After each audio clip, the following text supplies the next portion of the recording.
Tanur boat അപകടത്തിൽ പരിക്കേറ്റവർക്കുള്ള സഹായധനവും ചികിത്സാ സഹായവും പൂർണ്ണമായി നൽകിയെന്നാണ് കഴിഞ്ഞ ദിവസവും വി അബ്ദുറഹ്മാൻ വാർത്താസമ്മേളനത്തിൽ അവകാശപ്പെട്ടത്. ഇതിനെതിരെ കടുത്ത പ്രതിഷേധവുമായി രംഗത്തെത്തിയിരിക്കുകയാണ് ബോട്ട് ദുരന്തത്തിലെ ഇരകളും അവരുടെ കുടുംബവും. ദുരന്തത്തിനിരയായ പിഞ്ചുകുഞ്ഞുങ്ങളടക്കമുള്ള ഇരകളുടെ അസുഖം മാറുന്നതുവരെയുള്ള ചികിത്സാ ചെലവുകൾ പൂർണ്ണമായും വഹിക്കുമെന്നുള്ള സർക്കാർ വാഗ്ദാനം പാഴ്വാക്കായെന്ന് ഇരകൾ ആരോപിക്കുന്നു. നയാ പൈസ സർക്കാരിൽ നിന്ന് ലഭിച്ചിട്ടില്ലെന്നാണ് കുടുംബങ്ങൾ പറയുന്നത്.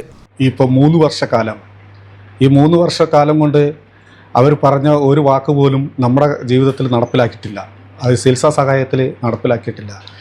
ഇപ്പോഴും ഈ വീഡിയോസിലൂടെ നമുക്ക് കാണാൻ കഴിഞ്ഞത് ഇന്നലെ വരെ, അതായത് അന്ന് മുതൽ ചെയ്തുകൊണ്ടിരിക്കുകയാണ്, ഇപ്പോൾ ചെയ്യുകയാണെന്നാണ് മന്ത്രി പറഞ്ഞിരിക്കുന്നത്.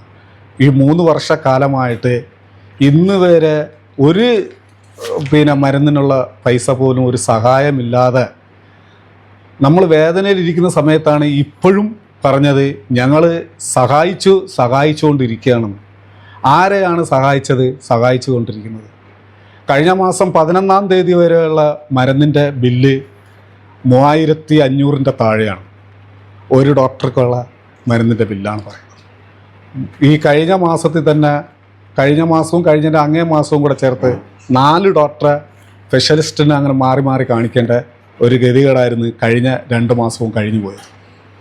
അപ്പോൾ വീണ്ടും നമുക്ക് അടുത്ത മാസം ഒരു കാണിക്കുന്ന ഡോക്ടറെ കൂടാതെ വേറൊരു സ്പെഷ്യലിസ്റ്റിനെ കാണിക്കാനായിട്ട് ഡോക്ടർ ഇത് തന്നിട്ടുണ്ട്. അത് അടുത്ത മാസം 11-ാം തീയതിക്ക് കാണിക്കാൻ ഇരിക്കുകയാണ്.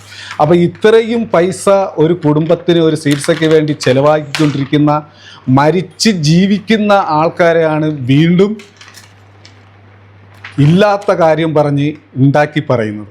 ദുരന്തത്തിൽ കുടുംബത്തിലെ തന്നെ 11 പേരെ നഷ്ടമായ ജാബിർ മാധ്യമങ്ങൾക്ക് മുന്നിൽ പൊട്ടിത്തെറിച്ചു. സഹായം ലഭിച്ചില്ലെന്നു മാത്രമല്ല, ദുരന്തത്തിനു ശേഷം ഒരിക്കൽ പോലും സ്ഥലം MLA എന്ന നിലയിൽ വി അബ്ദുറഹ്മാൻ തങ്ങളെ തിരിഞ്ഞു നോക്കിയിട്ടില്ലെന്നും ജാബിർ പറയുന്നു. ജാബിറിന്റെ രക്ഷപ്പെട്ട 2 മക്കളിൽ ജർഷ എന്ന കുട്ടിയും സഹോദരിയുടെ മകളും ഇപ്പോഴും മാനസികാസ്വാസ്ഥ്യവും തളർച്ചയും ബാധിച്ച് ചികിത്സയിലാണ്. ഇവർക്കുള്ള സഹായവും ലഭിച്ചിട്ടില്ല. ഇങ്ങനെ എൻ്റെ മോളുടെ പേര്, ഇപ്പം ചികിത്സയിൽ ജീവിക്കുന്ന മോളുടെ പേര് ജർഷ എന്നാണ്. ഒന്ന് എൻ്റെ പെങ്ങളുടെ കുട്ടിയാണ്, ആയിഷ മെഹ്റീനാണ്.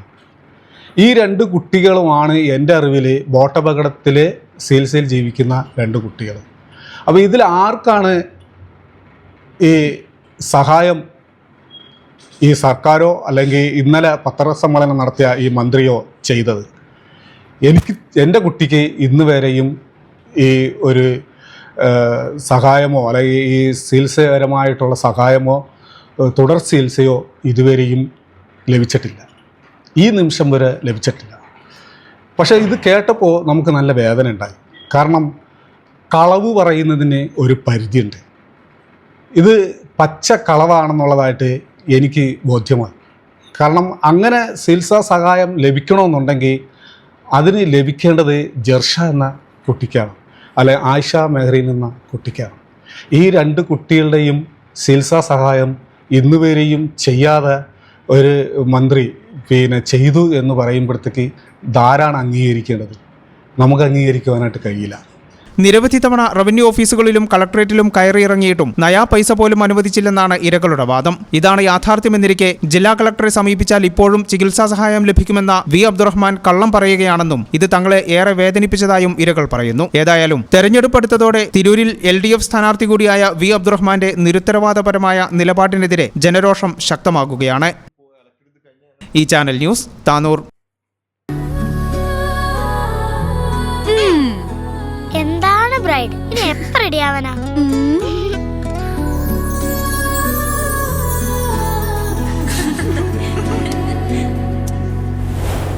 മരുപൂ പോലെ നിറമേകും MX, വെണ്ണിലാവായ നുള്ളാകെ MX.